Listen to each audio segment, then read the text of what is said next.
ಜಮ್ಮು ಕಾಶ್ಮೀರ ಅವತ್ತಿಂದ ಇವತ್ತಿನ ತನಕ ಅದೊಂದು ಭೂಲೋಕದ ಸ್ವರ್ಗದಲ್ಲಿ ಎರಡು ಮಾತಿಲ್ಲ. ಕಾಶ್ಮೀರವನ್ನು ನೋಡಿದಾಗ ಅದನ್ನು ಬಿಟ್ಟು ಕೊಡೋದಕ್ಕೆ ಸಾಧ್ಯನೇ ಇಲ್ಲ. ಆದರೆ ಯಾವಾಗ ಸ್ವಾತಂತ್ರ್ಯ ನಮಗೆ ಬಂದಂಥ ಸಂದರ್ಭದಲ್ಲಿ ಆದಂಥ ಕೆಲವು ಕಟ್ಟುಪಾಡುಗಳು ಬೇರೆ ಎಲ್ಲ ಇತ್ತು. ಹರಿಸಿಂಗ್ ಅಲ್ಲಿಯ ರಾಜ ಆಗಿರ್ತಾನೆ, ಆತನ ಮೇಲೆ ಅಟ್ಯಾಕ್ ಮಾಡೋದಕ್ಕೆ ಪಾಕಿಸ್ತಾನ ಬರುತ್ತೆ. ಆಗ ಭಾರತದ ಸಹಾಯವನ್ನು ಕೇಳ್ತಾನೆ, ಆಗ ಭಾರತ ಸಹಾಯ ಮಾಡುತ್ತೆ. ನಂತರ ದಿನಮಾನಗಳಲ್ಲಿ ಈ ಫಾರೂಕ್ ಅಬ್ದುಲ್ಲಾ ಅವರ ತಂದೆ ಶೇಖ್ ಅಬ್ದುಲ್ಲಾ ಅಂತಿದ್ರು. ಶೇಖ್ ಅಬ್ದುಲ್ಲಾ, ಫಾರೂಕ್ ಅಬ್ದುಲ್ಲಾ, ಒಮರ್ ಅಬ್ದುಲ್ಲಾ ಅವರ ಸಂತಾನವೇ ಇಲ್ಲಿ ತನಕ, ಬೇರೆ ಯಾರಲ್ಲಿ ಬರಲೇ ಇಲ್ಲ. ಆದರೆ ಯಾವಾಗ ಅಲ್ಲಿ ವಿಶೇಷ ಸ್ಥಾನಮಾನವನ್ನು ಕೊಟ್ಟು ಹಿಂದಿನ ರಾಜಕೀಯ ನಾಯಕರು, ಈಗಿನವರು ಏನೇ ಟೀಕೆ ಟಿಪ್ಪಣಿ ಮಾಡಲಿ, ಹಿಂದಿನ ರಾಜಕೀಯ ನಾಯಕರಿಗೆ ಕಾಶ್ಮೀರವನ್ನು ಉಳಿಸ್ಕೊಳ್ಬೇಕಾಗಿತ್ತು. ಒಂದು ಕ್ಲಾಸ್ ಹಾಕಿದರು, ಕಂಡೀಷನ್ಸ್ ಅಪ್ಲೈ ಅಂತ. ಆದರೆ ರಾಜಕೀಯ ಲಾಭಕ್ಕಾಗಿ ಅದನ್ನು ಉಳಿಸ್ಕೊಂಡೇ ಬಂದರು. ಬಟ್ ನರೇಂದ್ರ ಮೋದಿಯವರು ಬೇರೆ ಏನು ಮಾಡಲಿಲ್ಲ, ಆ ಕ್ಲಾಸ್ ಇದೆಯಲ್ಲ ಕಂಡೀಷನ್ಸ್ ಅಪ್ಲೈ, ಅದನ್ನು ತೆಗೆದುಹಾಕಿದರು. ಒಂದು ಏನು ಹೋರಾಟ ಗಿರಾಟ ಎಂತೂ ಇಲ್ಲ, ರಕ್ತರಹಿತ ಕ್ರಾಂತಿ. ಅದೇ ಕ್ಲಾಸಲ್ಲಿ ಅದರಲ್ಲೇನಿತ್ತು, ಇದು ಪರ್ಮನೆಂಟ್ ಅಲ್ಲ ಅನ್ನುವಂಥ ರೀತಿಯಲ್ಲಿತ್ತು. ಆ ಥರ ಇದ್ದದ್ದು, ತಾತ್ಕಾಲಿಕ ಅನ್ನೋ ರೀತಿಯಲ್ಲಿ. ಆ ತಾತ್ಕಾಲಿಕನೂ ತೆಗೆದುಬಿಟ್ರು, ಅಷ್ಟೇ ಆಗಿದ್ದು. ಹೆಂಗಿತ್ತು ಕಾಶ್ಮೀರ, ಹೆಂಗಾಯಿತು ಕಾಶ್ಮೀರ ಬನ್ನಿ ಹೇಳ್ತೀನಿ. ಮೊದಲು ಪ್ರತಿದಿನ ಕಲ್ಲೆಸೆಯ್ತಾ ಇದ್ರು. ಇವತ್ತು ಕಲ್ಲೆಸೆಯೋ ಕೈಗೆ ಕೆಲಸ ಕೊಡೋ ಪ್ರಯತ್ನಗಳಾಗ್ತಾ ಇದೆ. 2018ರಲ್ಲಿ ಒಂದೇ ವರ್ಷದಲ್ಲಿ 1767 ಕಲ್ಲೆಸೆತ ಕೇಸ್. 2023ರಲ್ಲಿ ಒಂದೂ ಕೇಸ್ ಇರಲಿಲ್ಲ. 2018ರಲ್ಲಿ 52 ಬಂದಾಗತ್ತೆ. 2023ರಲ್ಲಿ ಒಂದೂ ಬಂದಿಲ್ಲ. ಅಲ್ಲಿ ಉಗ್ರ ವಾನಿ ಎಂಬಾತನಿಗೆ ಬಹಿರಂಗ ಬೆಂಬಲ ಕೊಡ್ತಾ ಇದ್ರು. ಈಗ ಭಯೋತ್ಪಾದಕ ರೀತಿಯಲ್ಲಿದ್ದಂಥ ವಾನಿಗೆ ಬೆಂಬಲ. ಇದೀಗ ವಾನಿ ಅಪ್ಪನೇ ಸ್ವತಃ ತಿರಂಗ ಧ್ವಜವನ್ನು ಹಾರಿಸಿದ್ರು. ವಾನಿಗೆ ಬೆಂಬಲಿಸ್ತಾ ಇದ್ರು ಜನ ಮೊದಲು. ಇದೀಗ ಜನಗಣಮನ ದೇಶಗೀತೆ ಹಾಡ್ತಾ ಇದ್ದಾರೆ ಕಾಶ್ಮೀರದ ಜನ. ಉಗ್ರ ಚಟುವಟಿಕೆ ಹೆಚ್ಚಾಗಿತ್ತು ಮೊದಲು, ಇದೀಗ 45% ಉಗ್ರ ಚಟುವಟಿಕೆ ಕಡಿಮೆಯಾಗಿದೆ. ನಿಂತಿಲ್ಲ, ಕಡಿಮೆಯಾಗಿದೆ. ನಮ್ಮವ್ರು ಕೇಳೋದಂಗೆ ಗೊತ್ತಾ, ನಿಂತೋಗ್ಬಿಡ್ದಾ? ಹೆಂಗೆ ನಿಂತೋಗ್ಬಿಡುತ್ತೆ? ನೀವು ಅಷ್ಟು ಮಾಡಿ ಹಾಕಿಲ್ವಾ? ಹೆಂಗೆ ನಿಂತೋಗ್ಬಿಡುತ್ತೆ? ಕಸ ತೆಗಿಬೇಕು ಅಂತಂದರೆ ಒಂದು ರೂಮಲ್ಲಿ ಸ್ವಲ್ಪವೇ ಸ್ವಲ್ಪ ಕಸ ಇದ್ದರೆ ಕ್ಲೀನ್ ಮಾಡೋದಕ್ಕೆ ಅರ್ಧ ಗಂಟೆ ಸಾಕು. ಮನೆ ತುಂಬ ಕಸ ಹಾಕಿದ್ದೀರಿ ನೀವು, ಕ್ಲೀನ್ ಮಾಡಬೇಕಲ್ಲ. 45% ಕಡಿಮೆ ಆಗಿದೆಯಲ್ಲ. And once again Jammu Kashmir ವಿಚಾರದಲ್ಲಿ ರಾಜಕೀಯ ತರಬೇಡಿ, ಅದು ನಮ್ಮದು. ಯಾವಾಗ ನಮಾಮಿ ಗಂಗೆಗೆ ತರ್ತಿರಲ್ರೋ, ನಮಾಮಿ ಗಂಗೆಯನ್ನು ಒಂದು ಕ್ಲೀನ್ ಮಾಡಬೇಕು ಅನ್ನೋಂಥ ಒಂದು ಆಲೋಚನೆ ಒಬ್ಬ ವ್ಯಕ್ತಿಗೆ ಬಂದಾಗ ನಮಗೆ ಸಪೋರ್ಟ್ ಮಾಡೋಕ್ಕಾಗಲ್ಲ. ಸ್ವಚ್ಛ ಭಾರತ್ ಅಭಿಯಾನ ಅಂತ ಒಂದು ಆಲೋಚನೆ ಬಂದಾಗ ಸ್ವಚ್ಛ ಆಯ್ತಾ? ಏನು ಮಾನಗೇಡಿಗಳ್ರಿ ನೀವೆಲ್ಲ. ಸ್ವಚ್ಛ ಭಾರತ ಕೇವಲ ನರೇಂದ್ರ ಮೋದಿಯವರ ಕನಸಲ್ಲ ರೀ, ಅದು ಬಾಪು ಮಹಾತ್ಮನ ಕನಸು. ಸೇವನಾ ವಾರ ಅಂತ ಮಾಡ್ತಾಯಿದ್ರು ಮೊದಲು ಅವರ ಜನ್ಮ ದಿನಾಚರಣೆ ಸಂದರ್ಭದಲ್ಲಿ. ಅದು ಬಿಡಿ, ಒಂದು ಬಾಪುಗಾಗಿನೋ ನರೇಂದ್ರ ಮೋದಿಗಾಗಿನೋ ಬಿಟ್ಟಾಕಿ ನಮ್ಮ ಮನೆ, ನಮ್ಮ ದೇಶ, ನಮ್ಮ ಸಮಾಜ ಹಂಗಾದ್ರೂ ಆಲೋಚನೆ ಮಾಡ್ರಪ್ಪ, ಕಸ ಇರಬಾರ್ದು ಅಂತೇಳಿ. ಇನ್ನು ಒಳನುಸುಳುವಿಕೆ ಜಾಸ್ತಿ ಇತ್ತು. 97% ಒಳನುಸುಳುವಿಕೆ ಕಡಿಮೆಯಾಗಿದೆ. ವ್ಯಾಪಾರ ವಹಿವಾಟು ಮಾಡೋಂಗೇ ಇಲ್ಲ. ಬೇರೆಯವರು ಬಂದು ಅಲ್ಲಿ ಇನ್ವೆಸ್ಟ್ ಮಾಡೋಂಗಿಲ್ಲ. ನೀವು ಅಂಗಡಿ ಇಡೋಂಗಿಲ್ಲ, ಅಲ್ಲೇ ಹುಡುಗಿನ ಮದುವೆ ಆಗೋಂಗಿಲ್ಲ, ಆಸ್ತಿ ಸಿಗಲ್ಲ, ಆ ಕಾನೂನು ಅನ್ವಯ ಆಗಲ್ಲ. ಖರ್ಚೆಲ್ಲ ಭಾರತ ಸರ್ಕಾರ ನೋಡಬೇಕು. ಬೇಕಾದು ವ್ಯಾಪಾರ ವಹಿವಾಟು ಕಷ್ಟವಾಗಿತ್ತು. ಈಗ ಹೂಡಿಕೆಗೆ ಸಕಲ ಅವಕಾಶ ಇದೆ. ಟೀಕೆ ಮಾಡ್ತಾರೆ, ಮತ್ತು ಕೂಡ ಟೀಕೆ ಮಾಡೋರು ಮಾಡ್ತಾನೇ ಇರ್ತಾರೆ. ಮೊದಲು ಹೂಡಿಕೆದಾರರಿಗೆ ಭಯ ಇತ್ತು. 2021ರಲ್ಲಿ 20,000 ಕೋಟಿ ಹೂಡಿಕೆ ಬಂತು. ವಿದೇಶಗಳಿಂದ ಉಗ್ರರಿಗೆ ಬೆಂಬಲ ಇತ್ತು. ಇದೀಗ MR ಗ್ರೂಪ್ನಿಂದ ಹೂಡಿಕೆ ಬಂದಿದೆ. ಉಗ್ರರಾಗ್ತಾ ಇದ್ರು ಯುವಕರು ಎಲ್ಲ. ಬೇರೆ ಕೆಲಸನೇ ಇಲ್ಲ. ಅಲ್ಲಿ ನೀವು ದೋಣಿಯಲ್ಲಿ ಎಲ್ಲರನ್ನ ಕರ್ಕೊಂಡು ಹೋಗ್ಬೇಕು. ಅಲ್ಲಿ ನೋಡಿ, ಇಲ್ಲಿ ನೋಡಿ ಅಂತ ಅಂದ್ಬಿಟ್ಟು 5 ರೂಪಾಯಿ 10 ರೂಪಾಯಿ ತಗೋಬೇಕು. ಈಸಿ ಇದ್ದದ್ದು ಉಗ್ರರಾಗೋದೆ. ಆಜಾವ್ ಅಂತಂದರೆ ಗನ್ ಕೊಡ್ತಾಯಿದ್ರು, ದುಡ್ಡು ಕೊಡ್ತಾಯಿದ್ರು, ಯಾವನು ಬೇಡ ಅಂತಿದ್ದ. ಈಗ ವರ್ಷದಲ್ಲಿ 10,000 ಉದ್ಯೋಗ ಸೃಷ್ಟಿ ಆಗ್ತಾ ಇದೆ ಒಂದು ವರ್ಷದಲ್ಲಿ. ಕಾಶ್ಮೀರಕ್ಕೆ ಪ್ರವಾಸಿಗರು ಬರ್ತಾಯಿದ್ರು, ಬಂದರೆ ವಾಪಸ್ ಬರೋ ಗ್ಯಾರಂಟಿ ಇರಲಿಲ್ಲ. ಆದರೆ 2022ರಲ್ಲಿ 1,62,00,000 ಪ್ರವಾಸಿಗರು ಅಲ್ಲಿಗೆ ಬಂದಿದ್ದಾರೆ. ಈವನ್ ಏನು ಭಾರತ್ ಜೋಡೋ ಯಾತ್ರೆ ಕೊನೆಯಲ್ಲಿ ರಾಹುಲ್ ಗಾಂಧಿ ಅವರು ಕೂಡ ಅಲ್ಲಿಗೆ ಹೋಗಿದ್ದರು, ಪ್ರಿಯಾಂಕಾ ವಾದ್ರಾ ಕೂಡ ಅಲ್ಲಿಗೆ ಹೋಗಿದ್ದರು. ನೀವು ರಾಜ್ಯಕ್ಕೆ ಬದಿಗಿಟ್ಟಿಡಿ, ಅಲ್ಲಿಗೆ ಹೋಗೋಕ್ಕಾಯ್ತಲ್ಲ. BJP ಅವರು ಟೀಕೆ ಮಾಡ್ಬೋದು ಮತ್ತೊಂದು ಕಡೆ, ನೋಡ್ರಾ ಬಂದ್ರ. ನೋ, ಕೆಲವು ವಿಚಾರಗಳಲ್ಲಿ ನಾವು ಟೀಕೆ ಟಿಪ್ಪಣಿ ಮಾಡಬಾರ್ದು. BJP ಕಾಂಗ್ರೆಸ್ಸನ್ನು ಮಾಡಬಾರ್ದು, ಕಾಂಗ್ರೆಸ್ BJPಯನ್ನು ಮಾಡಬಾರ್ದು. ಯಾಕೆಂತಂದರೆ ಅದು ದೇಶದ ಹಿತಾಸಕ್ತಿಯ ವಿಚಾರ. ಯಾರೇ ನಿರ್ಧಾರ ಕೈಗೊಳ್ಳಿ ಅದಕ್ಕೆ ಶಬಾಷ್ ಹೇಳಬೇಕು.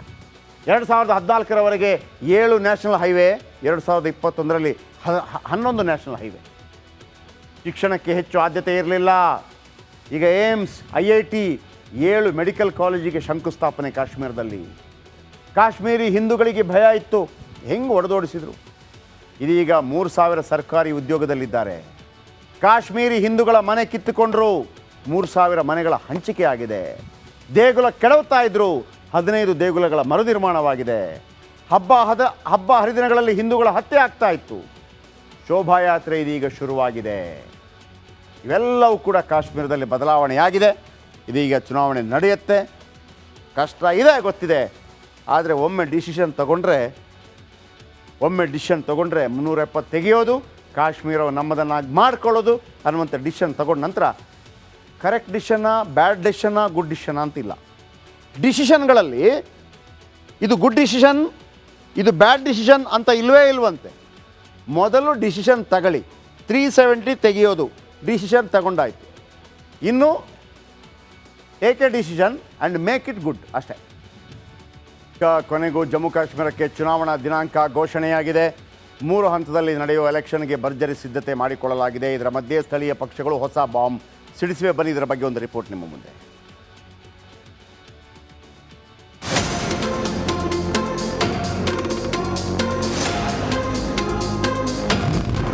ಎರಡು ರಾಜ್ಯಗಳಿಗೆ ಚುನಾವಣೆ ದಿನಾಂಕ ಘೋಷಣೆ.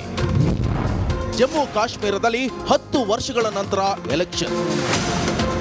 ಜಮ್ಮು ಕಾಶ್ಮೀರ ಹಾಗೂ ಹರಿಯಾಣ ವಿಧಾನಸಭೆಗಳಿಗೆ ಚುನಾವಣಾ ದಿನಾಂಕ ಘೋಷಣೆಯಾಗಿದೆ. ಕೇಂದ್ರ ಚುನಾವಣಾ ಆಯುಕ್ತ ರಾಜೀವ್ ಕುಮಾರ್ ಎಲೆಕ್ಷನ್ ಡೇಟ್ ಘೋಷಿಸಿದ್ದಾರೆ. ಅಧಿಕಾರಿಗಳು ಕಣಿವೆ ರಾಜ್ಯದ ಎಲ್ಲ ಕಡೆ ಹೋಗಿ ಚುನಾವಣೆ ತಯಾರಿ ಮಾಡಿದ್ದಾರೆ. ಜನರು ತಮ್ಮ ಭವಿಷ್ಯವನ್ನ ತಾವೇ ಬರೆದುಕೊಳ್ಳುವ ಉತ್ಸಾಹದಲ್ಲಿದ್ದಾರೆ ಎಂದರು.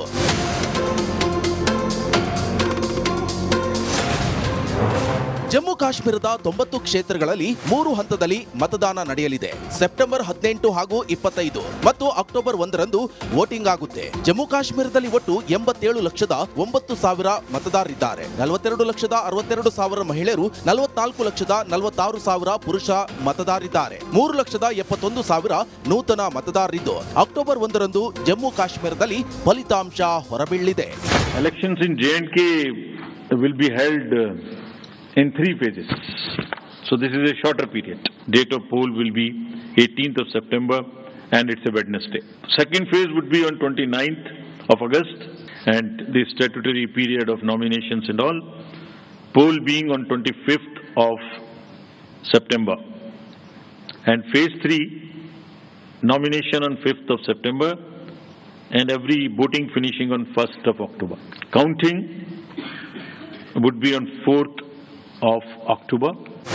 ಜಮ್ಮು ಕಾಶ್ಮೀರದ ಚುನಾವಣೆ ಘೋಷಣೆ ಬೆನ್ನಲ್ಲೇ ಕಿರಿಕ್ ಶುರುವಾಗಿದೆ. ಕಳೆದ 24 ಗಂಟೆಯಲ್ಲೇ 200ಕ್ಕೂ ಹೆಚ್ಚು ಅಧಿಕಾರಿಗಳನ್ನ ಟ್ರಾನ್ಸ್ಫರ್ ಮಾಡಲಾಗಿದೆ ಅಂತ ಮಾಜಿ ಸಿಎಂ ಓಮರ್ ಅಬ್ದುಲ್ಲಾ ಕಿಡಿಕಾರಿದ್ದಾರೆ. लगातार पिछले 24 घंटे में जो बेशुमार यहाँ ट्रांसफरें हुई, इलेक्शन कमीशन को उनका फौरी तौर जायजा लेना चाहिए. इतने सारे अफसर अचानक ट्रांसफर किए जाना हमें तो शक है. ಹರಿಯಾಣದ 90 ಕ್ಷೇತ್ರಗಳಿಗೆ ಅಕ್ಟೋಬರ್ 1ರಂದು ಏಕಕಾಲಕ್ಕೆ ಮತದಾನ ನಡೆಯಲಿದ್ದು ಅಕ್ಟೋಬರ್ 4ರಂದು ಫಲಿತಾಂಶ ಪ್ರಕಟವಾಗಲಿದೆ. News desk, republic Kannada.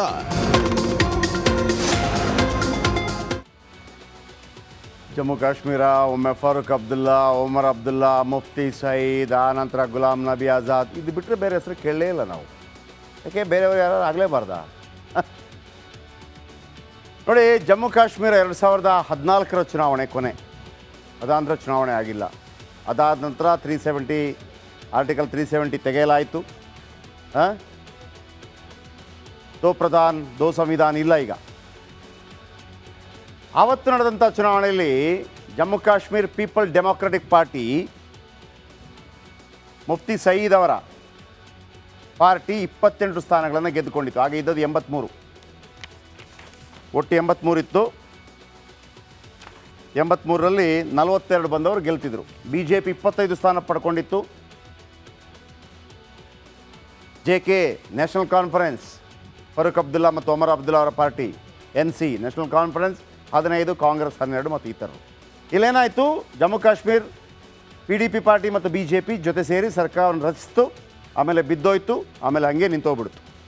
ಇಲ್ಲಿ ಕಾಂಗ್ರೆಸ್ನಲ್ಲಿ ಭಾಳ ಪ್ರಮುಖವಾಗಿ ಗುಲಾಂ ನಬಿ ಆಜಾದ್ ಇದ್ದರು. ಗುಲಾಂ ನಬಿ ಆಜಾದ್ ಮತ್ತು ಅಶೋಕ್ ಗೆಹ್ಲೋಟ್ ಇವರಿಬ್ಬರು ಬಂದು ಕರ್ನಾಟಕದಲ್ಲಿ ಕುಮಾರಸ್ವಾಮಿ ಅವರು ಮತ್ತು ಕಾಂಗ್ರೆಸ್ ಮತ್ತು JDS ಸರ್ಕಾರ ಆಯ್ತಲ್ಲ, ಆಗ ಅದರ ನೇತೃತ್ವ ವಹಿಸಿದ್ದು ಇವರಿಬ್ಬರೇ. ಆಮೇಲೆ ಗುಲಾಂ ನಬಿ ಆಜಾದ್ ಪಕ್ಷ ಬಿಟ್ಟರು, BJPಗೆ ಹೋಗ್ತಾರೆ ಅಂತಿತ್ತು, BJPಗೆ ಹೋಗಲಿಲ್ಲ, ಅವ್ರದ್ದೊಂದು ಪಾರ್ಟಿ ಮಾಡಿಕೊಂಡ್ರು. ಭಾಳ ಉನ್ನತ ಮಟ್ಟದ ನಾಯಕ. ಅವರ ಬಗ್ಗೆ ಭಾಳ ದೊಡ್ಡ ಪ್ರಶಂಸೆಯನ್ನು ವ್ಯಕ್ತಪಡಿಸಿದ ನರೇಂದ್ರ ಮೋದಿ. ನಂತರ ಅವರಿಗೆ ಪದ್ಮ ಪ್ರಶಸ್ತಿ ಕೂಡ ಬಂತು. ಇರಲಿ, ಜಮ್ಮು ಕಾಶ್ಮೀರ ಕಣ ಯಾವ ರೀತಿ ಇದೆ ಈ ಬಾರಿ? ಇದು 370 ರದ್ದಾದ ಬಳಿಕ ಮೊದಲ ಚುನಾವಣೆ, ಕೇಂದ್ರಾಡಳಿತ ಪ್ರದೇಶವಾದ ಬಳಿಕ ಮೊದಲ ಚುನಾವಣೆ, ಲಡಾಖ್ ಇಲ್ಲದ ಜಮ್ಮು ಕಾಶ್ಮೀರದ ಮೊದಲ ಚುನಾವಣೆ, ಕ್ಷೇತ್ರ ಪುನರ್ವಿಂಗಡಣೆ ಬಳಿಕ ಮೊದಲ ಚುನಾವಣೆ. ಆಗಸ್ಟ್ 5, 2019ರಲ್ಲಿ ಕಣಿವೆನಾಡಲ್ಲಿ 370 ರದ್ದಾಗತ್ತೆ. ಭಾಳ ದೊಡ್ಡ ಮಟ್ಟದ ಸದ್ದು ಮಾಡುತ್ತೆ. 10 ವರ್ಷದಲ್ಲಿ ರಾಜಕೀಯ ಸ್ಥಿತ್ಯಂತರ ಬದಲಾವಣೆಗಳಾಗಿದೆ. ಅಂದರೆ 2014 ಚುನಾವಣೆ ಆದ ನಂತರ ಇಲ್ಲಿ ತನಕ ಕಟ್ಟ ಕಾಂಗ್ರೆಸ್ಸಿಗ ಗುಲಾಂ ನಬಿ ಆಜಾದ್ ಕಾಂಗ್ರೆಸ್ಗೆ ಕೈಕೊಟ್ಟು ಹೊರ ನಡೆದಿದ್ದಾರೆ. ದಿನೇ ದಿನೇ ಕಣಿವೆನಾಡಲ್ಲಿ ಬಲಿಷ್ಠವಾಗ್ತಾ ಇದೆ BJP. ಪ್ರತ್ಯೇಕತಾವಾದಿಗಳಿಗೆ ಶಾಕ್ ಕೊಟ್ಟಿರುವಂಥ ಸರ್ಕಾರ. 2014ರಲ್ಲಿ 83 ವಿಧಾನಸಭಾ ಕ್ಷೇತ್ರ ಇತ್ತು. ಈಗ ವಿಧಾನಸಭಾ ಕ್ಷೇತ್ರಗಳ ಸಂಖ್ಯೆ 90 ಆಗಿದೆ. ಯಾರಿಗೆ 46 ಬರುತ್ತೆ ಅವರು ಸರ್ಕಾರ ರಚನೆ ಮಾಡ್ತಾರೆ. PDPಗೆ ಬರುತ್ತಾ, BJPಗೆ ಬರುತ್ತಾ, ಕಾಂಗ್ರೆಸ್ಗೆ ಬರುತ್ತಾ, ಜೊತೆ ಸೇರ್ಕೊಂಡು ಮಾಡ್ತಾರಾ, ಕಾದು ನೋಡಬೇಕು. ಕಾಶ್ಮೀರದಲ್ಲಿ 2014ರಲ್ಲಿ ಓನ್ಲಿ ಕಾಶ್ಮೀರ, ಜಮ್ಮು ಕಾಶ್ಮೀರ 2014ರಲ್ಲಿ 46 ಸೀಟ್ ಮಾತ್ರ ಇತ್ತು. ಇದೀಗ ಅಸೆಂಬ್ಲಿ ಸೀಟ್ ಪ್ರಮಾಣ 46ರಿಂದ 47ಕ್ಕೆ ಹೋಗಿದೆ. ಆದರೆ ಜಮ್ಮುವಿನಲ್ಲಿ 37 ವಿಧಾನಸಭಾ ಕ್ಷೇತ್ರ ಇತ್ತು. ಅದು ಈ ಬಾರಿ ಜಮ್ಮುವಿನಲ್ಲಿ 43 ಅಸೆಂಬ್ಲಿ ಸೀಟ್ಗಳಿವೆ. ಪ್ರತಿ ಬಾರಿ ಹೆಚ್ಚುತ್ತಾನೇ ಇದೆ ಮತದಾನ ಪ್ರಮಾಣ. 1996ರಲ್ಲಿ 47.99, 2024ರ ಲೋಕಸಭಾ ಚುನಾವಣೆ ಸಂದರ್ಭದಲ್ಲಿ 58.46% ಮತದಾನ ಆಗಿತ್ತು. ಈ ನಡುವೆ ಗುಲಾಂ ನಬಿ ಆಜಾದ್ ಮಾಜಿ ಮುಖ್ಯಮಂತ್ರಿ ಮತ್ತು ಮಾಜಿ ಕಾಂಗ್ರೆಸ್ಸಿಗ, ಅದ್ಭುತ ಆಡಳಿತಗಾರ, ಎರಡು ಮಾತಿಲ್ಲ, ಮಾತಾಡಿದ್ದಾರೆ. ಇದರ ಬಗ್ಗೆ ಕೇಳಿಸ್ಕೊಳ್ಳಿ. आया है और जम्मू सूबा में ज़्यादा उसका असर है, तो फ्री और फेयर इलेक्शन के साथ साथ हमें पूरी आशा है कि सिक्योरिटी का बंदोबस्त, वोटर्स का, लीडर्स का, इलेक्शन लड़ने वाले लोगों का, कैंपेन करने वाले लोगों के पूरी सुरक्षा का ध्यान रखा जाए. जिस तरह के पार्लियामेंट में इलेक्शन बहुत अच्छे हुए पूरे देश में और जम्मू कश्मीर में भी